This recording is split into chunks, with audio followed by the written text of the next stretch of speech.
আমি নেক্সট উইকে assembly call করব বিধানসভা স্পিকারকে বলে, এবং আমরা ওয়েস্ট বেঙ্গল অ্যাসেম্বলি থেকে আগামী 10 দিনের মধ্যে ফাঁসির ধর্ষকের ফাঁসি চাই এই বিল আমরা পাশ করে রাজ্যপালের কাছে পাঠাবো। আমি জানি রাজার পাঠ, রাজাবাবু কিছু করবে না, না করলে মেয়েরা মনে রাখবেন রাজভবনে গিয়ে বসে থাকবে ঘন্টার পর ঘন্টা, ভাইরাও থাকবে।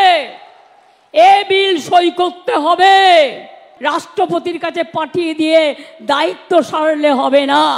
লজ্জা নেই? কালকে কারা এসেছিল আন্দোলন করতে? ছাত্রছাত্রীরা না গার্জেন টু কল? ছাত্রছাত্রীরা কেউ তোমাদের সাথে নেই, শুভ সমাজ নেই, শুভ বুদ্ধির লোকেরা নেই। আচ্ছা বলুন তো, যদি বাংলার লোক হয় তারা নবান্ন চেনে না? তারা রাজভবন চেনে না? আমি তো কালকে দেখলাম রাজভবনের দক্ষিণ গেটেও ঢিল মেরেছে। এরা কারা? কেউ কেউ মনে করছেন এটা বাংলাদেশ। চেয়ার দখলের লড়াই, ক্ষমতা থাকলে ভোটে যাও, গুলি নয়, ডেড বডি নয়, লাশ নয়, ক্ষমতা তোমাদের হাতে। কেন করছো না ফাঁসির জন্য, যে এইসব ধর্ষণ করলে ফাঁসি হবে? কেন এই আইনটা করছো না?